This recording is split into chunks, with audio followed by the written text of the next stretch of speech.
And how did you convince the seventh one? I actually did a business plan, which Nice. what I learned from college. I did a business. In this episode, you'll get to know self-made millionaire Tahani Aburaneh, and you'll hear the story of how she went from living in a refugee camp with barely enough food to survive to becoming one of Canada's leading real estate moguls. I'm Dave Crenshaw, and this is my Success Project.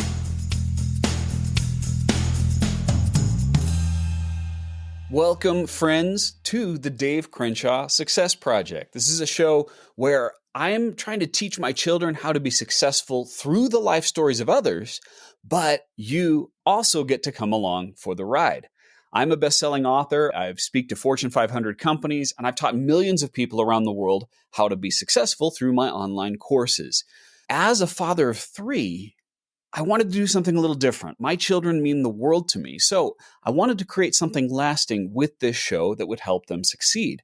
But don't be fooled, this show is for adults too. It's for you, whoever you are, because I thought you'd enjoy learning along with my family. So in this show, I speak to some of the most successful people that I've met during my life's journey. Some of the guests you might have heard of, maybe on social media, maybe in the news. Others have flown under the radar, so to speak, but they still have great stories like my guest today. I always try to interview people who have balanced success and happiness in their own unique way, because I've found that success isn't one size fits all. There are numbers of ways that you and I and my kids can become successful. So I do my best to get the stories of people who have balanced success in multiple areas of their lives, not just financial or their career. People who have happiness in their family, happiness in their personal life. They're taking care of their health. They're doing the kinds of things so that they have success in a variety of ways. I call it multifaceted success. And if you think about the facets of a diamond, that's what makes them shine.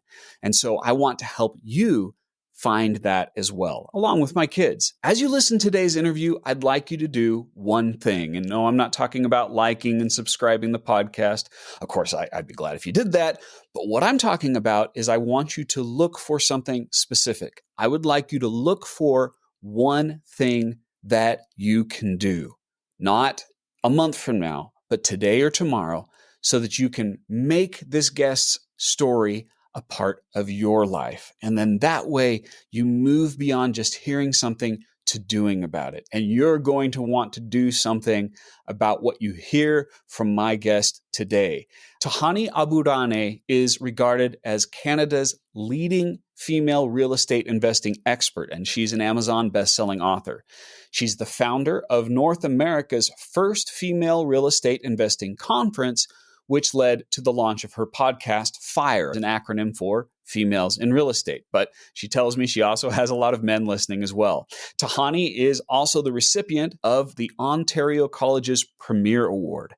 She's been featured on stages across North America as a guest on the Marilyn Dennis Show, keynote speaker for TEDx, and she shared the stages with countless notable speakers. That's where I met her. I was speaking at an event in Canada, and I got to know her, and I immediately fell in love with her and her story and what she's done with her life and for others. So I knew that she had to come on this show when I decided to do this success project. Tahani, welcome to the show. Well, thank you. Thank you, Dave. It's a pleasure. I'm so happy to be here and talking with you again. Yes, it's been a while. It has. Where are you right now? Are you up in Canada at this moment? Yes, I'm in the Waterloo region, which is 1 hour west of Toronto. Oh, wonderful.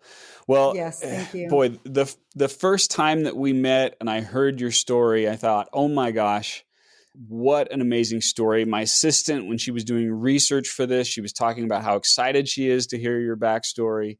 And you've always been so nice and kind and generous with your time. Let's start at the beginning of all this, Tahani. Where did your story start? I was born in a refugee camp in Jordan, Amman. It's called Camp Hussein, where my parents had to leave Palestine to go and find a home. They chose to go to Jordan, and then they put all the Palestinians in one place in Jordan. It's called Camp Hussein, and that's where I was born. And how long did you live there? Up to roughly what age? 15 years of age. Wow. That's a long time. And those are really formative years. Yes, yes. Most people listening to this have not had to experience something like that, Mm. thankfully. Can you paint a little bit of a picture of what that was like for you growing up and Yeah. going into your Oh teens? wow. Yeah, you're making me go back and remember some amazing. First of all, even though I was in a refugee camp, I've never felt poor or not having enough. That is Mm, something that was absolutely incredible. Knowing that actually at some points in being there, we didn't have enough where my mom would go to restaurants and get the leftover of the bread that they were throwing it out. And then we would have it at home and we would dip the bread in tea and eat it for dinner. Like that's how much we didn't have, but yet I've never felt that I didn't have. So some of the memories were actually those, like, the bread. We used to love the bread. Like, actually, we looked forward to eating the bread. And I remember only having water once a week. The water would only come to the camp once a week, and that's when we would have to go and fill out buckets of water.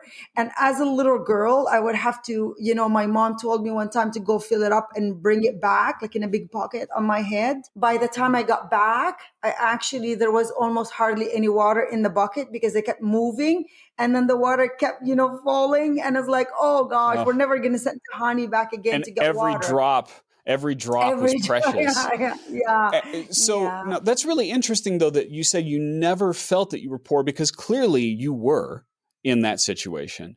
So where 100%. did that Yeah. mindset come from? Did that come from something that your parents were teaching you, or was that from within? How did you get Yeah, that I mindset? think its parents definitely they had a Mm, huge impact on me because I remember my mom has always said that at least we have food. We're lucky. We have bread and tea, where there were others in the camp that didn't have the bread and tea. So I've always felt very lucky, very, very lucky, and we're very, good, and thank God for this because there's others that didn't even have this. So that was mm. instilled in me, I guess, from my mom mostly. I think gratitude is an important principle of success because it's a way to have more without getting anything more. 100%. So I'm assuming that's still something that you live in your life is you have the perspective of gratitude. I think so. I want to ask you a question about this because I think many people they think about what they do not have, even in great situations, right? So how do you still cultivate that mindset of abundance and gratitude today? I think that that's instilled in me. It's a belief that I have. And it's funny how you said that, because that is one thing that I've definitely noticed when I came to Canada, like, well, let's call it North America, is that most of the people in North America are so lucky. They have a car, they have a house, they have this, they have that, they have so many things, but yet it's never enough for them. And that is Mm, something that definitely I've noticed that they're always thinking about what they don't have versus giving gratitude for what they have. And that's where I was, in the refugee camp, I've learned to always give gratitude for what I have, like, and that is the bread and the tea versus, oh, I don't have meat and I don't have chicken, I don't have rice or whatever it is. So it's very important, I feel, for any human being on this earth is to always look within at their life, especially when they're unhappy and they want more. And there's nothing wrong with wanting to do better and being ambitious, but it's always coming from a place of I've got plenty, and if I'm able to attract more, why not? And you will attract more because you're coming from a different place than from a place of neediness. yes. I've had several clients do this. I've done it. I know my wife is regularly talks about how much it's made her life better is keeping a gratitude journal where you're just Yes. writing down the things that you're grateful for because then it cultivates that mindset of saying, hey, I have something wonderful here. even if it's not Yes. everything that I wish I had. What are you doing? You're a mother of two and now a grandmother, which is very exciting. Yes. Thank you. How Yes. are you helping your kids learn that lesson of gratitude? It's so, even though what you just said about having a journal and then you need to journal, it's important, right? But I also feel like it's more powerful, I should say, if you are really also sharing gratitude with others. And for me Mm, and my kids, we continuously share it together. So for example, like, if it's not on a daily basis, because right now they're grown up and out, we still do it, on a weekly basis together, where we would have a call and say, "Hey, Ramsey, what was so great for you last week? Or what are you grateful for this week?" mm, And it's like, yes, you can, talk about what didn't work, but it's important to talk about what has worked for him so that he can attract more greatness, if that makes sense. So if you're thankful, you attract more thanks. And we continuously remind each other that we have to be very grateful even for the things that we have. So it's important to speak it out, and then sometimes they go, mm. "Well, I don't know, I mean, I don't know what to be grateful for." And then I say, "Well, how about your health? How about the roof on your head? How about your friend, John, that was so nice and called you?" So because we don't need to always be grateful for like big things or big wins in Yes. our life. The most important is really to be grateful even for the little things, for the maybe steak meal, for others, they don't think much of it yet.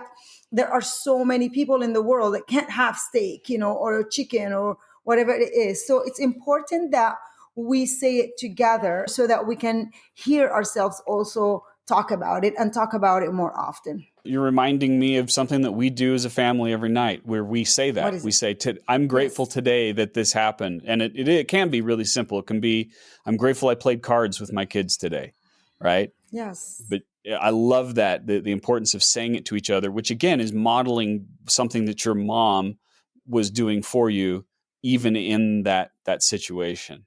That's wonderful. And when you have little kids or like smaller kids, then yes, you can do that on a daily basis. But then they're older and they leave you. That's why it's important to continuously still talk about it and remind each other of how incredible life is. We're blessed to have this life. I love it. I love it. All right. So let's return to your story. You're in the refugee camp, and I want to ask you a question that I ask everyone that I interview. And my guess is your circumstance is going to create quite a unique answer. But the question is, what did you want to be when you grew up? So let's Mhm. start. Let's say that before you left the camp, you're 13, 14, 15. What did you see for yourself? What opportunities did you want to pursue Mhm. in your life? As a younger in a refugee camp, there is not much options that we had. It's not like I wanted to be an engineer. That was not even an option, or Mm. so the two options that I knew about is being a doctor, delivering kids, babies, which was my first option. Or the second one, which is almost all girls in the refugee camp were thinking about, is nursing. That was not for me when it comes to science. I wanted to be a doctor, not a nurse. But then the second one is a teacher. I loved teaching and I thought, you know what, I could be a teacher. And even though I didn't become a teacher, but now I'm teaching people and I'm Correct. teaching, investors how to invest in real estate. So I still became a teacher later on in my life, but I did not become a doctor. I wanted to be a doctor maybe for two things, is because I love helping people. That's why what I saw in being a doctor, and I love kids. So I wanted to do that. So that was what I saw Hmm. in there as a girl. Yeah. And what was the turning points? You said up until 15. So when did you transition? What was that like when you left the refugee camp, or how did that occur? Yeah, well, one day I was coming home from a normal, you would say February. In February, it was a normal day, sunny, not so cold in Jordan. And to come home, approaching the steps of, my place to hear a party that was happening in the house. And I'm like, oh my gosh, I wonder what is this commotion all about? Little did I know that as soon as I entered that house, that was my wedding happening. Oh That my was where, goodness. yeah, yes. And that's how I felt. Oh my goodness. Oh, I was shocked. Like, what? And to whom? That was my first response, is like, who Yes. am I getting married to?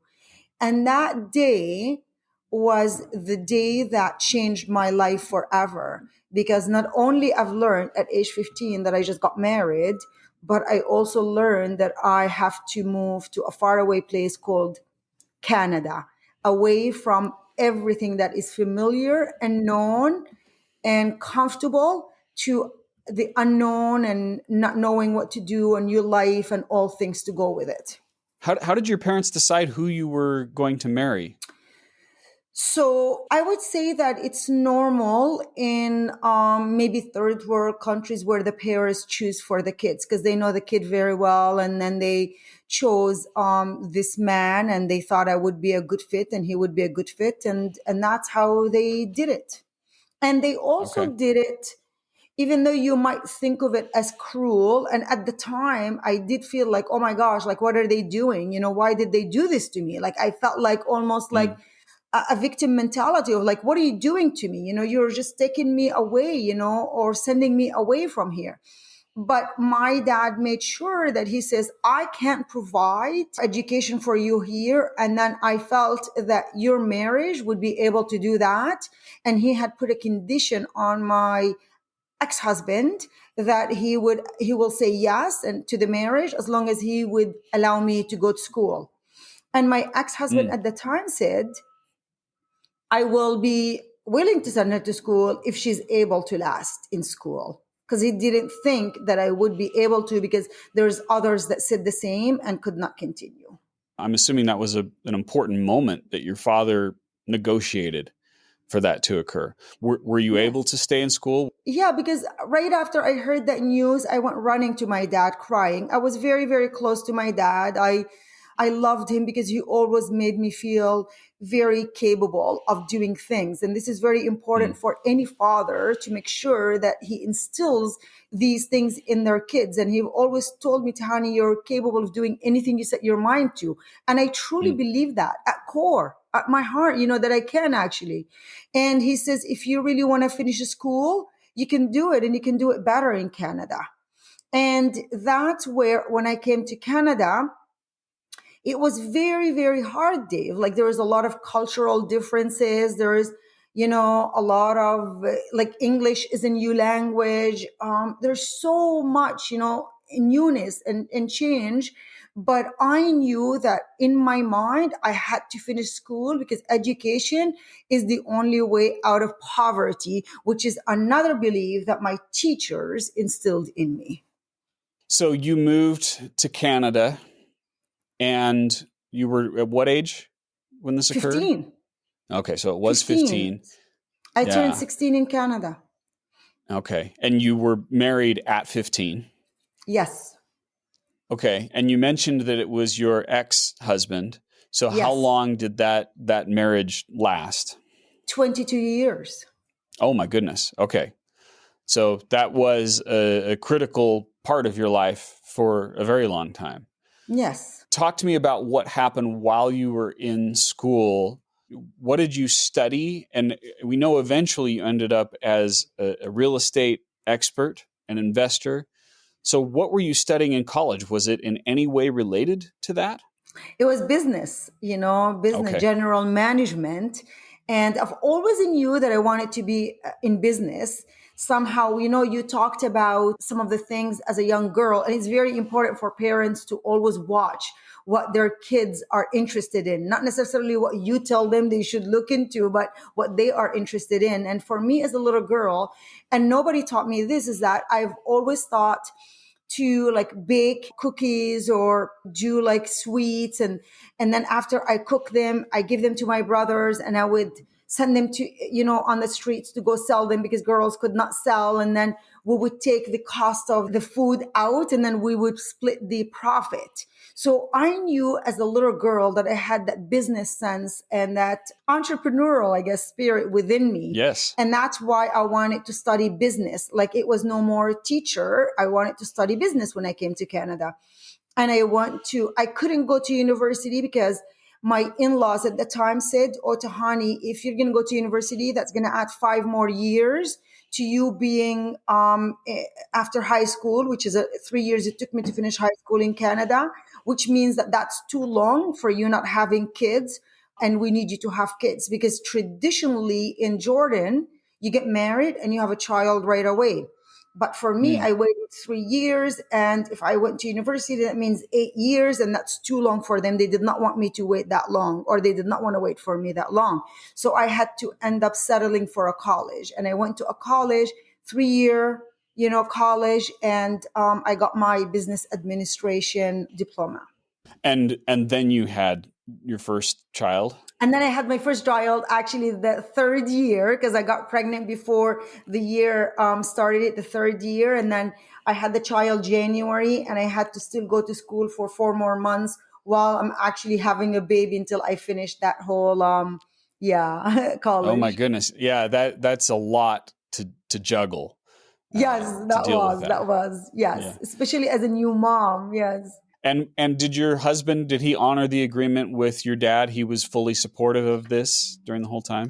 Yes, he was. Okay. It's just that him and his parents and even the whole family, they didn't believe that I would be able to or had the determination or resilience to really continue because it was a lot because there was so much expected of me as a wife, like to cook, clean, take care of the husband. That's their number one priority, that's number one. Mm-hmm. But then on top of that, I went to school and I had to learn English and like English as a language, but also like the math lessons. How do you say plus? How do you say minus? Plus, I also had a part-time job as a cashier in a store so that I can make a little bit of money and send back home to help my mom and my dad and my brothers and sister because they also needed help. So I was doing quite a bit, even at that young age. So you brought up a word, and I think this is one of the defining things that I know about you, and as I think we're all learning about you as we hear your story, and that word is determination. You were fully determined to complete that degree, despite the fact that you were pregnant, despite the fact that there was some opposition to it. Where do you think, Tahani, that determination comes from? How did you get that? I think my teachers, because they instilled in me that Tahani, your way out of poverty or change, I should say, for you, in order for you to change and to make a difference in your life, you need education. And at the time, education was school. But right now, education courses like LinkedIn courses or real estate courses or anything. But we have to continuously learn because when we learn, we grow. And when we grow, we have a better life. Like it's a must. And that I think it came from maybe it came from my teachers, but it's also like I was determined that I was going to finish university at the time, but I ended up in a college. Yeah. Now, certainly part of that is just who you are. So you mentioned something about continuously learning, which is a big part of what I do. And of course, you being a teacher, you know that as a teacher, you need to continually be feeding yourself, right? Yes, 100%. So even after college, how do you continuously learn? What have you done to continuously learn even past that degree? Long ago, it was only through books. So for me, visiting the library was always something that I've done, and I've taken my kids there. And every single week, I would go and take books and exchange books and all of that. Then later on, it was events, and that's where we met, me and you, at the Engage Today event. Yes. So, and then I would go there, listen to speakers, and see who resonates with me, and then follow them, and then dig deeper into what they teach and then learn. And then now you could learn so much from like platforms like the LinkedIn, YouTube. You Google things. There's a podcast. Like you have a podcast. I have a podcast. There's so much learning. And learning is important, but doing also and following up with what you learn is important. Yes. And that's something we'll talk about at the end. And I say in every episode, it's not just about what you're intaking, but it's what you do. What's your output with what you take? And so I'm going to ask everybody at the end of this, in fact, to make a choice about one thing they're going to do. So let's go back now. You're in college, you graduate. I know that there was a journey, right? You didn't immediately jump into real estate. but that has become such a critical part of your life. So can you talk to me about that period of time between graduating and where you first started getting involved in real estate? What's the journey there? Again, it's more challenges. It's more challenges to overcome because even when I got my diploma at that time, I couldn't really go out and work because now I'm expected to be the mother and have more kids. And even when I said I want to go work, there was less options for me as a woman, to work in, like say insurance company. I worked at an insurance company for a few months, but taken over another woman's maternity leave. So there was all these challenges, but really it was a time of where I had to look after growing my family. And that's what it is. So I had another kid thereafter. I also brought my mom and my brothers and my sister from Jordan. So I brought the whole family to Canada at that time from Jordan. How did you bring them there? So was that your money that you were spending to bring them Actually, there? Or how did it you get to was that point? easy. It was easy, Dave, because at the time it was 1987. My mom came to take care. Remember how I told you I had to do that last semester at school, and my mom came 3 months Yes. of those 4 months to help me with my new baby, to babysit my new Okay. baby while I go to school. And then I was, we were driving and I said, oh, there is the immigration office. Do you want me to go down and apply and see if you guys can come in here, come to Canada? And then she's like, oh, your dad doesn't want to. I said, but you know what? Let's apply. Well, we did apply. At the time, it wasn't really expensive to apply. It was very little. And I applied for the whole family. And my ex-husband was the sponsor, of course. And within not less than a year, they were here. The whole family were here. They accepted them right away because they needed labor. And I have a lot of brothers and they're all doing labor work like plumber, electrician, heating and cooling and all of that. So it was pretty easy that they came then. So your family came here. Talk to me about, so you're working in different places related to business. Where was the first spark in your mind that, hey, real estate might be a path for me?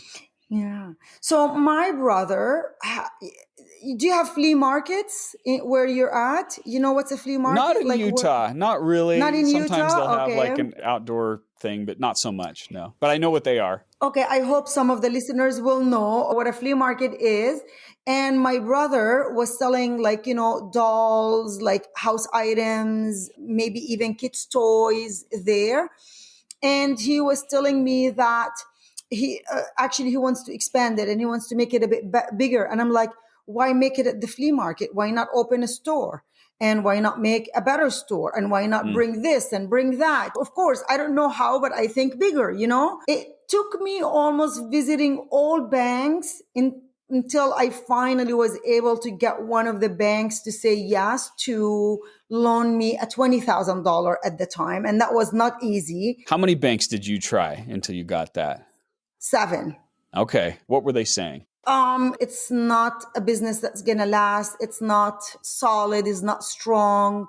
You don't have previous experience. You don't have a backing. All of those things. And how did you convince the seventh one? I actually did a business plan, Nice. what I learned from college. I did a business plan and then I did these, like the balance sheets and all of those things. And I presented them and finally Bank of Montreal said yes. And then they gave me 20,000, which is not a whole lot, but still it was something. Well, back then, that's a significant investment. What year are we talking about? It was probably 1990. Okay, yeah, that's a good amount of money to start a small business. Of course, yes. And we rented a place and the place was 2,000 square feet and I only made it about 500. We had like a wall, that divided it. Okay. And not even within the first year, that whole wall went all the way back because we were thriving and did well. And during that time, there was a brokerage across the road. And there was a broker manager that was very, very well respected in the real estate industry. He would come every day, buy like gum or water or something from the dollar store. And then he would see me interact with clients and he would say, Tahani, I love how you're so like passionate and you love your clients and you should consider real estate. You should consider real estate. You should consider real estate. Wow.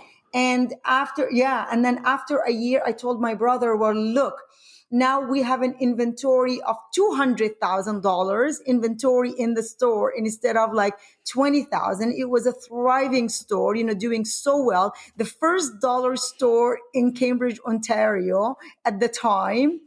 Remember the dollar store craze? That was the first one in this city that, I opened. And that's when I've decided to go blindly and then try this real estate thing. And that's when I got into real estate. So that's such a powerful moment. And I love things like that, where there's a time where one thing, or in this case, it was several interactions, but this one individual, he saw something in you and said something about it and encouraged that.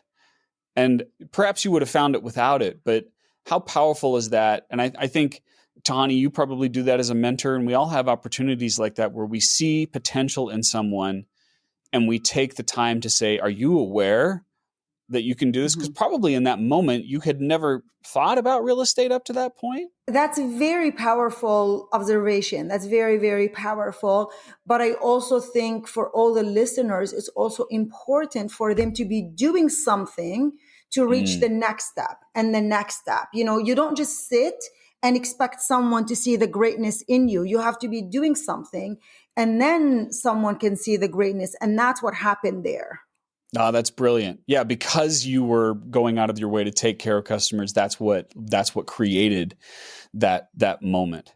Okay, so you started to go into real estate. Can you just kind of talk to me about the journey of the first few years of that for you? Yes. I would say that the first maybe, let's say 7 years of my real estate career as a realtor were up and down. And there is a few things that were going on in my mind. Is it like residential was an emotional purchase with buyers and sellers, because it's like, oh, I love this house, and that wasn't talking to me personally. I'm like, okay, I like it, but not I love it, until I actually found real estate investing. And that's when I go, oh my gosh, this is what I love. And because I saw it as a business. For those who are not familiar with the definition of real estate investing, what do you mean by that? For anyone that wants to buy and sell houses to make profit and build wealth. Okay. So it's not just to own it, but really to do it as a side hustle. And for some people, they can do it as a full time. But I was helping a lot of side hustle, kind of like engineers, teachers, nurses, people that have a little bit extra of money and they want to grow that money, but through real estate instead of like stocks or bonds or any other investment. Okay. So initially it was you helping others, not doing it yourself. And then later it became you? Yes.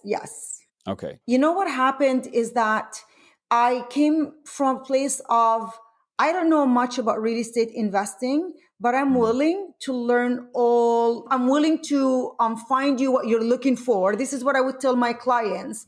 I'm like, look, I don't know everything, but I'm willing to find you the right property. And then you tell me what you're looking for. And then I'll go out there. So my willingness is what people saw in me, and my hard work ethics, my, being a person that's willing to help them get what they want.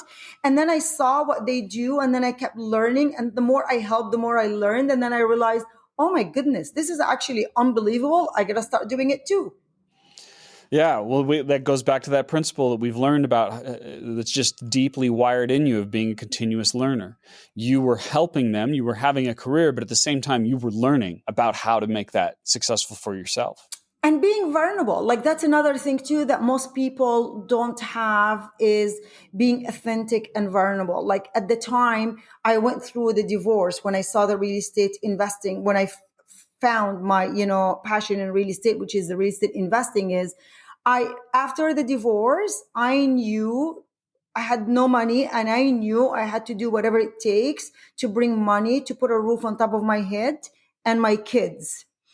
And that's when I became, I should say, obsessed at going out and asking for business. And I would ask people and tell them, look, I just went through a divorce, but now I'm looking to buy, sell your house, or do whatever. And then, of course, I had hundreds, if not even thousands of no, not now, later, no, not the right timing. Until one time, I also found this one builder that I went to, and this is really funny, Dave. Okay. And I told that builder, I said to him that, you know what? I see my sign all over your development. And the guy is like, but Tahani, my wife is the realtor in the subdivision. Like, I can't fire my wife to hire you. And I'm like, yes, but you know what, George? I can make you and your wife money. And he goes, yeah, but I don't know. So here's the thing. It was a small development. It was about 52 houses. And his wife took almost a year and a half to sell 2 houses. Once I found that development and I felt like it worked, for my clients, I start bringing him one client after another. Then he finally gave me the development to sell. And then I sold the whole thing for him in about 4 months' time. And he Oh my was blown goodness. away. Yeah. He's like, oh my God, like, what is this? So I feel like it's luck, but I also feel like you have to really show up and do the work. Whoever it is, they have to show up and do the work, and then luck will follow. Oh, wow. Yeah, that I firmly believe in that the luck follows the work that you're doing. It creates, the old phrase is chance favors the prepared. You mentioned, and I've heard this from other people that I've interviewed, so I really want to highlight this with you, how you got thousands of no's, and yet you kept asking. What did you think every time you got a no? Yeah, this is a great question. And I'm going to come back again to the gratefulness, lesson that we've learned at the beginning to right now. Instead of thinking, oh my gosh, this will never work, it was two things. It's like, oh, I'm getting closer to it working, because I heard of, I don't know who taught me, like, for every 100 people you talk to, maybe you'll get one or two maybes, Mm-hmm. and I'm like, okay, so you know what? I'm closer to the one or two maybes. And two, it got me becoming more creative in, if this was not going to work, then what else can I do that can give me a better chances of it working? And let me give you an example of that. I know I can Okay, see you want to please. asking No, questions, no, but please I keep get going. Actually, yeah, I'm okay. nodding my head in agreement. This is fantastic. Okay, excellent. So early on, when I became a realtor, if you recall, I didn't share again that journey, but it took me 6 months to get my first sale. Like six Mm. months, where so many people would give up and say, you know what, this is not working. But here's what happened. My broker manager kept telling me that I should be cold calling. So I would pick up the telephone book at the time, because we didn't have cell phones. We would have to be sit in the office, on a desk with a phone, and cold call. And I knew that people did not like me calling them. They hated calling. I had the thick accent. I had so many things going for me that didn't make it work. And then I thought, instead of me listening to my broker manager, what can I do? Someone told me, if you want to stay working in this area, you have to change your name from Tahani to Atina. And I'm like, I'll never change my name to Atina, because I'm not Atina. And when people talk to me, they're going to know that I'm not Atina. I'm a Tahani. Mm. And then I thought, where are some of the areas that I might be more accepted? So you have to be creative and think of things that might work for you and your, what people see as a negative, that you see that, it could become a positive. So I went to another area, and there were a lot of immigrants in the other area, or more immigrants, I should say, not a lot, but more immigrants. And I started door knocking. And with Mm. my door knocking, I actually excelled way more than I did with phone calling. Wow, that's fascinating. Yeah, people saw the person, the connection. I'm able to connect with them, and that's what the other, managers saw in me, is how I connect with people. That became like my way of getting business. I think the average person listening to this, they're going to hear knocking on doors, or they'll think of cold calls, and they immediately shut down and say, I can't do that. And maybe that's not the best path for them, but for you, that seemed like that was the right path, and you actually relished the difficulty of it. If you remove yourself, like not think that this is about you when they say no, and that's a big lesson that I've learned. When people tell you Mm. no, they're not saying, oh, you know what, you're not good, Tahani, or you're not capable, or we don't like you. It's none of that. It's just that maybe it's not the right time for them. Maybe they're going through other things. So just remember, it's not personal. Like, don't take it personally. And just, and that's another thing too, is that if you are in the right industry or in the right work, it doesn't matter. You just keep on going, because it's, again, determination that you're going to make it happen, because that's something that you want to do and you would love to do. And thank God I did not give up, because if I would have gave up after those 6 months, I don't even know where my life would be. I mean, look at now, like I'm teaching people how to do these things. I'm teaching people how to make more Yes. money. Imagine if I would have gave up. So determination is very important. Resilience, consistency. There's a lot of things, that we can learn. Yeah. Talk to me a little bit, just briefly, about the stage that you are now in your career. What's going on for you, and how are you Oh my continuing to gosh. prosper? I'm so grateful. I mean, I don't know if you can even see, my eyes are watering. It's Mm. beyond what I could ever imagine. And for all those that are listening, just remember, hardship happens, but if you stay on course, you will get to a place that you've never imagined in your life. And for me, I never imagined to live in the house that I live in right now. I've never imagined to help my brothers, my sisters, my kids, and the thousands of real estate investors that their lives and their families' life are way better right now because of my assistance. To the woman right now that I'm empowering, to also build wealth through real estate. So it's like, it's incredible. I mean, I'm just so thankful. It's like, sometimes just pinch me. That's how I feel. That's so wonderful, Tahani. I'm so happy for you. I mean, Thank when we you. met, you were already well on your way to success, whenever that was, 8, 9 years ago. And now it's just continuing to get better and better. And I like to ask what's next. And I'm going to put in context of, before we were warming up, you were talking about how you want to make your 60s the best decade ever. How are you going to do that? How are you going to make the next decade better than the last? Thank you. I know it's pretty tough to make it better, because I've had Sure. incredible 40s and incredible 50s. So how do we make the 60s?